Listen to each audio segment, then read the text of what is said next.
Hi, I'm Carrie and welcome back to my channel. Today is another of my monthly musings where I talk to you about my tarot practice, things that I've added, things that I've taken away, or any other random type of things I want to bring into the conversation. So let's start off with a little bit of a random, and I ended up getting sick again in February, and that's why I didn't have as much content at the end of the month. But I'm feeling better, and I can't wait for this school year to be over. I'll just say that. But another random is while I was sick, ended up getting sucked into the video game Disney's Dreamlight Valley that I know a couple other YouTubers have talked about playing. And oh my God, yeah, that's become a new obsession. So, but I've been having a lot of fun doing that. So let's talk about my practice in the month of February. When I was getting ready to do this video, I thought, what am I going to talk about besides the small handful of decks that I used? But then when I started gathering things up, I really did a lot more with my practice than I originally thought I did. So I'm going to talk about those things first. So the first thing that I am continuing to work with is the Ancestral Grimoire. I am loving this book. I don't know who else is doing this. If you are working through the Ancestors Grimoire book, let me know in the comments below. I have not started with my March ancestor yet. That is the ancestor of healing, but I loved working with my I can't remember what it's called, the something manifester in February.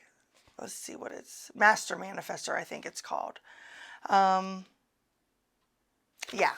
So this is my ancestor book that I made. Well, I made this for other things, but I'm using it for the ancestors. And in January, we were told to, one of the ideas was to make a card for your ancestor and the magic that you got from that ancestor. So I just used some of my Tim Holtz dolls, and I drew in things that I either got in a reading or meditation from her. This is Helene. And then I wrote a little bit about her on the back of the card. And then when we started the book, you were supposed to ask an ancestor to step forward in regards to an intention or something like that you had. And this Thomas is the ancestor that stepped forward. So I made a card for him and then wrote stuff about him on the back. And I have a card for my ancestor manifester ancestor, and his name is Roger, but he is over there on my manifesting sacred space right now, sitting next to the abundance bowl that I did a video for, so you can check that out. It's in my videos. I don't think I made a playlist for it, but yes, he's sitting over there, and I'm going to continue making a card up for each ancestor. And like I said, writing a little bit of their information on the back of the card, and it'll be a nice reference to have later on. And oh, while I'm talking about the manifesting and my abundance bowl, I went ahead and made up just this little tiny notebook, and I got this idea. Oh, shoot. I think her channel is Coyote Tarot. I think that's what it is. I think she made up a little one for her spreads, so she could easily access her tarot spreads. And I have my big Grimoire book that I've showed on here before, but I thought I'd like something small that has the little magical workings on it that I do on a regular basis. So I stuck my abundance bowl in here. I am going to write a few of my correspondences that I use all the time in the back of here. And then that way this is just easy to grab or take on the go if I need to look for something or whatever, rather than that big cumbersome book that I made. So one of the next things that I did in the month of February was I made my first poppet, and I dedicated it to the goddess Brigid. I know a lot of people don't show their poppets in that on their videos. And the only reason I'm showing her is to basically let people know that anybody can make one, because I've never made a poppet before, never worked with a poppet before or anything like that. And I really wanted to do one for this work with Brigid. How this even came about kind of was out of the blue. I rarely connect to the divine feminine of any kind. Mother Mary was my very first really workings in divine feminine energy. And then I had told you last year that I was also working with the goddess Morgan, who's the very first goddess that ever stepped forward for me. I know what her purpose was. It was exactly what I needed at the time. And while she is still present in my life, that energy isn't in the forefront like it used to be. At the beginning, no, maybe not the beginning, maybe the second week or so of February, I started seeing all this symbolism to Brigid. Now I know that she is the goddess of Imbolc. Is that correct? I hope I didn't say that wrong. The thing at the beginning of February, because I don't follow the Sabbats, I just follow the seasons. So if I'm wrong, you can correct me in the comments. But anyway, I just kept seeing her. And I know that was in reference to that at the start of February. But then there were other symbols that started showing up, and she started occurring in my dreams and other situations like that. And I knew that that was a sign for me to start exploring her energy and working with her energy. So, like I said, because I have such a hard time connecting to that divine feminine energy, and since this kind of came out of the blue for me, I thought it would be best to like basically pour my whole heart and soul into this, and that's how this creation came about. And all that is a piece of scrap fabric. I guess I should put it back here. All this is a piece of scrap fabric that I stuffed the head part, and then adorned it with things that are significant and have a significant meaning for me and her. So that is how that came about. So then when I started when I decided that I was going to dive headfirst into the Brigid energy, I wanted to start dedicating some things to work with, not only the doll, but some other things that I could use during my readings with her, my interactions with that energy, and so on. And so I created this Brigid candle. This was just a plain white candle that I picked up. And then this is a photocopy of a card. I think it's out of the Divine Feminine Oracle deck. And it was just black and white. And then I added in marker and a little paint pen to bring the color back and, you know, bring life back into this picture, and then I just attached it to this candle. And something else I did was I created a Brigid blend. I started looking up some correspondences with her, researching some of that, some scents that go along with her and so on. And what I had on hand is what I added in here with a little bit of oil. And I put this on my hands and just a dab here and there, rub it together whenever I am doing work with her. And the readings that I have been getting from interacting with this energy have really blown me away in the month of February, and I'm really going to enjoy working with Brigid.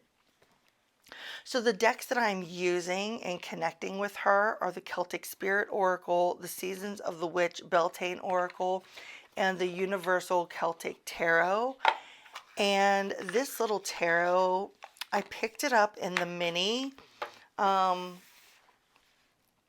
because I wasn't sure if this was going to be something that I liked or not, but I love it. So I'm going to have to invest in the larger size of this so I can see what's going on in the cards better. But it's beautiful.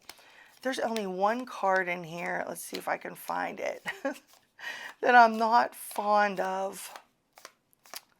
Oh, I probably won't be able to. It's the one with the dolphin.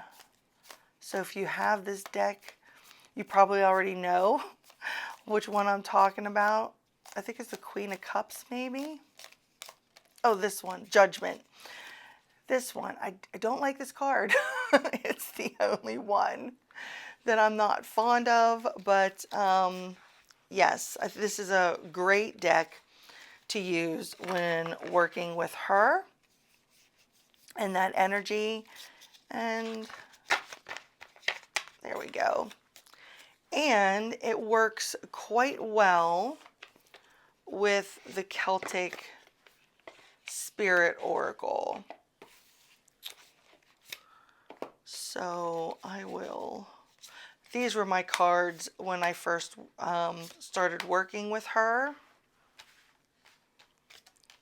that came out. So what I did was I would look at the cards, see what I was drawn to, and then it was like when I was looking at the words, like one word would pull itself up off of the page or off of the card. And when it did that is when I went to my tarot and I pulled cards in regards to whatever word came off of these cards. But yes, this deck, I love it. I love the energy of it. And I've only worked with it very briefly with the few readings that I've done with her, but I can't wait to dive into it further. So, and like I said, the readings paired, I'm having issues talking today. The readings paired with the Universal Celtic Tarot have been wonderful. Whoops. And then everybody has probably seen this one, the Beltane Oracle, but this one, I did the primary readings with the Celtic Tarot and the Celtic Spirit Oracle, and then I just ended up pulling like one card at the end and journaling about that for my work with her. So, you know, I kind of feel like she's stepped into my life for a little bit of healing energy. So we're going to see how that works out. But yes, I'm looking forward to spending time with that, more time in that energy. But these are the decks that I've used with her and a little bit of the ritual that I do. So a couple other things that I want to share with you that I got in actually on February 28th. So I haven't worked with these books yet.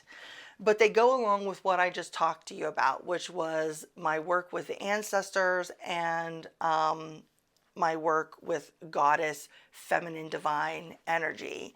So I picked up this book, Whole and Holy, a Goddess Devotional by Molly Remer, and I've just skimmed through it, but I'm hoping that this will help me feel a little closer to some divine feminine energy. I work very well with the divine masculine. I do, but I'm really needing that divine feminine in my life. And I think that's why these goddess energies, or I feel that these goddess energies are coming forward, or where I'm feeling more of a pull that I want to work with that. So that's what I got this for. And after working with the ancestors, I decided to pick up this book, The Book of Seances by Goodchild, a guide to divination and speaking to spirits. There's all kinds of reviews on this on YouTube, so I haven't really worked with it yet. I just skimmed the table of contents and was looking over this. I don't know how I'm going to get along with this book, but I'm very interested in this book. I've done mediumship without any tools for, I don't know, 12, 13 years now, with clients, for family, for friends, etc. I don't need tools to talk to spirit. I just do. So, but I'm always open. My door is always open to learning more, to exploring different avenues and things like that. I feel that we are forever learning in this type of practice. I don't think you ever master it. There's always something else out there to learn from. So, I've already done actually my whole thing with spirits. It started with automatic writing. So I have actually been doing automatic writing for probably 15 years or more. I don't do it now like I used to in the beginning. In the beginning, I heavily relied on automatic writing, but I don't need it like I used to need it then. I've done bibliomancy. I'm not big on Ouija boards, so I don't know how I'm going to feel about the spirit board thing. But yeah, this is what the table of contents is. This is what is in this book. I do know that she is coming out with an ancestor book, but I don't think it's till fall, if I'm not mistaken. And I am looking forward to purchasing that and seeing her take on the working with ancestors and that, because I am enjoying Nancy Hendrickson, I believe. Whoops, let me knock everything over. I am enjoying Nancy Hendrickson's book on this Ancestral Grimoire. So I am going to pick up her Goodchild's Ancestor book also.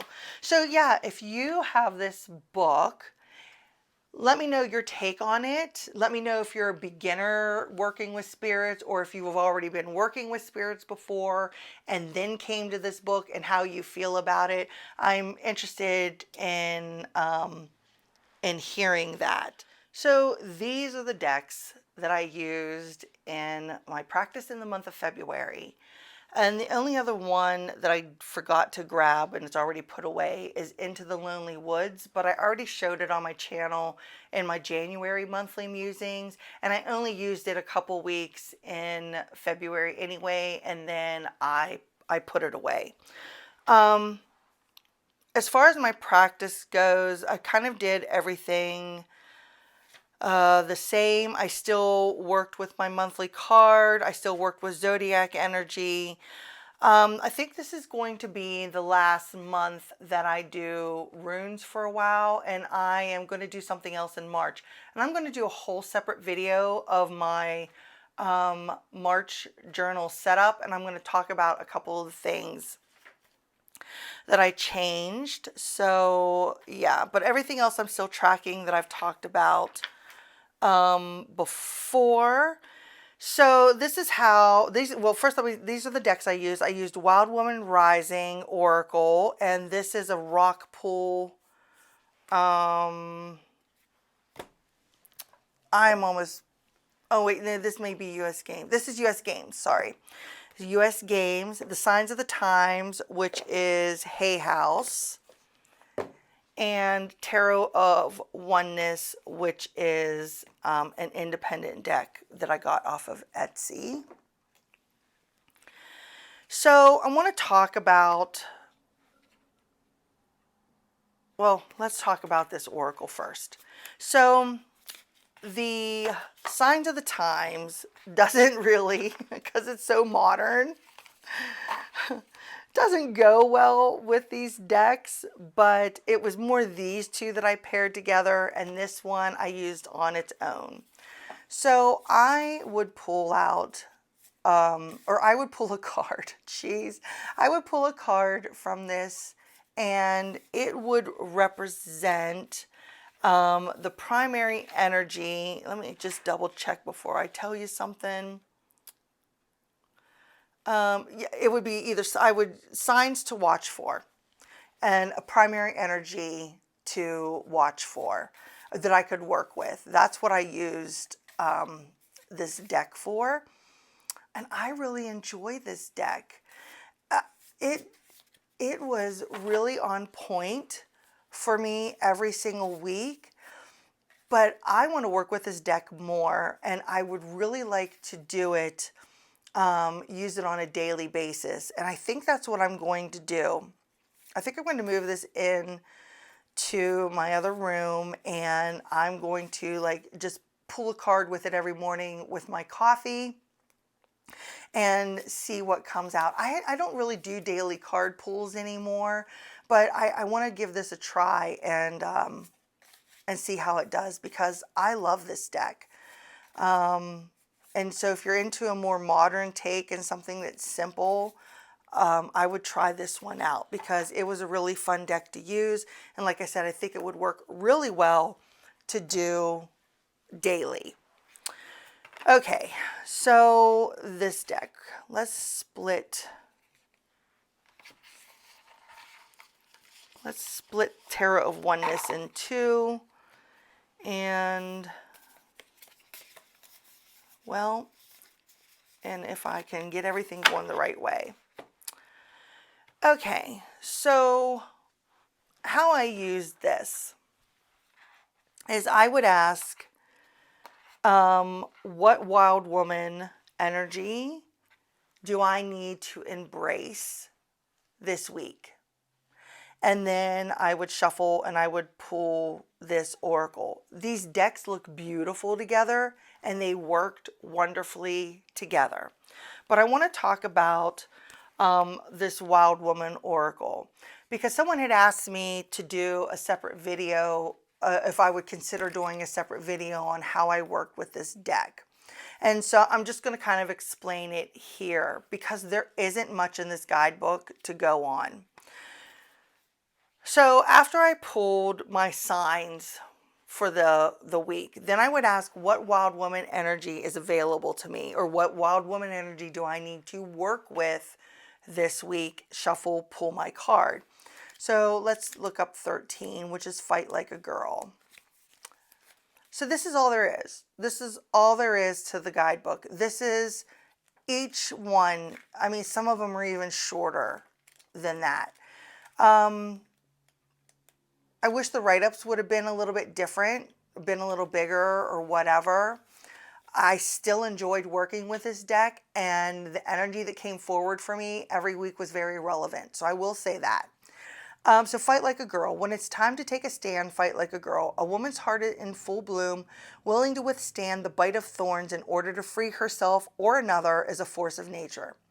Whether your fight is for inner advocacy, to clear the path of old patterns, beliefs, or relationships that no longer serve you, or outer advocacy for a cause you believe in, there's no power on earth like a loving heart willing to stand up and stand out. When we come to the fight with a vision for the highest good of all, rather than us versus them, we liberate our inner shero, she plus hero, and wild woman rises. Okay. that's basically how all the entries are. Like I said, I wish the guidebook was a little bit meatier. I think there could have been more that could have been added. Maybe things, an activity or whatever to do with that kind of energy. I don't know, anything. Because like I said, the guidebook, the entries are very short. It is in full color though, as you saw. But these decks they're beautiful together. I've already talked about the Tarot of Oneness. If you watched that video, you know how I feel about this deck. It is one that I gush over. Even though I am going to use a different deck for the month of March, I could use the Tarot of Oneness all year and not feel bad about it. So it's going to move over into my ancestor practice. But yes, they worked very well together. And the messages, when this was paired with this, did go a lot deeper. And I really enjoyed it. However, I'm going to say that if you have any type of feminine energy deck, I think this is very similar to the other feminine-based energy decks or oracle decks that are out there. So there's a little bit of diversity in this deck if that's something that you look for. But yeah. They're beautiful together, and I had very nice readings with them. They were pretty powerful for me. I don't think there was any week that didn't speak to me in one way or another, but that's basically how I worked with it. I just asked what Wild Woman energy was available for me for the week, and then expanded on it with my Tarot of Oneness.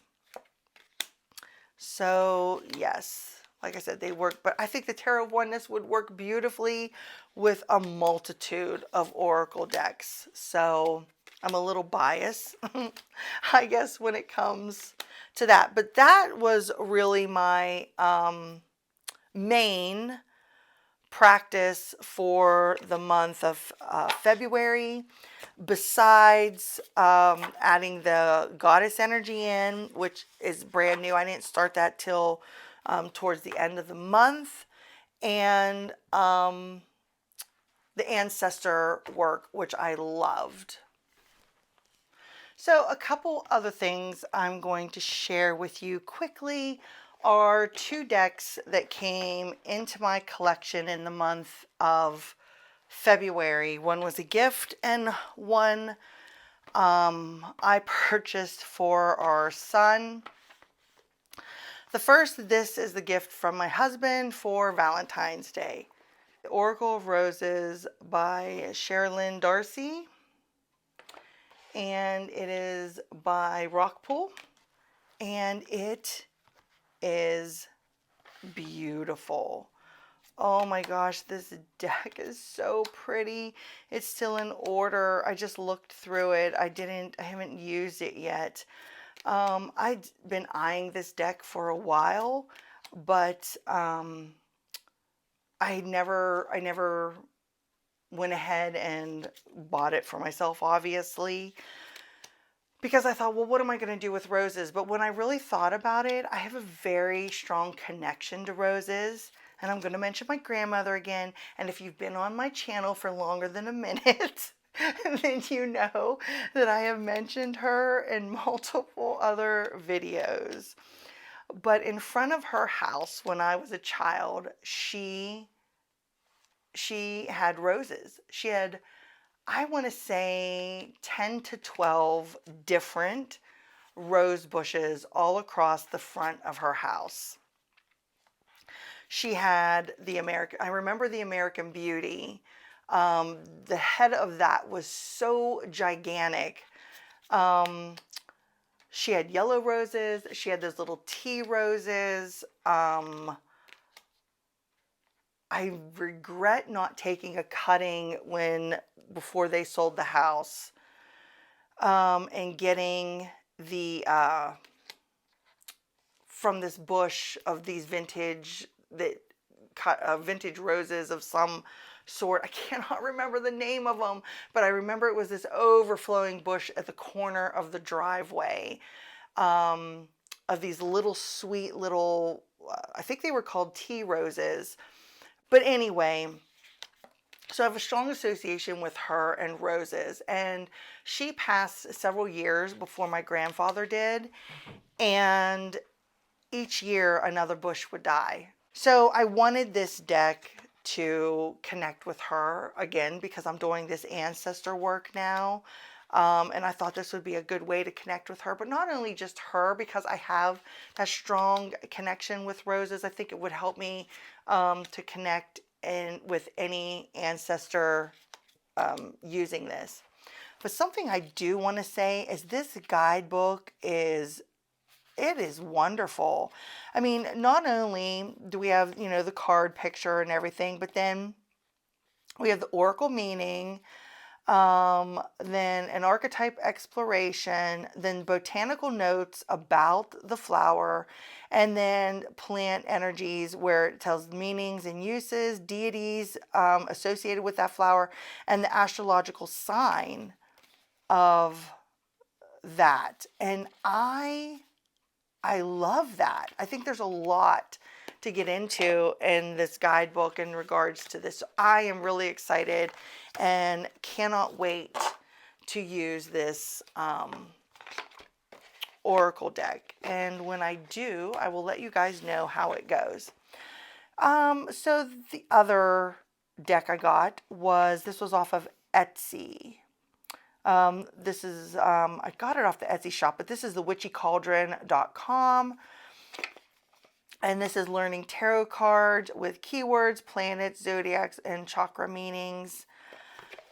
So I was mindlessly going through YouTube, watching different videos, and I can't remember whose channel it was, and I saw them talking about this deck, and they use it for just like really quick readings, and they were talking about all the things on here. The meaning is on here.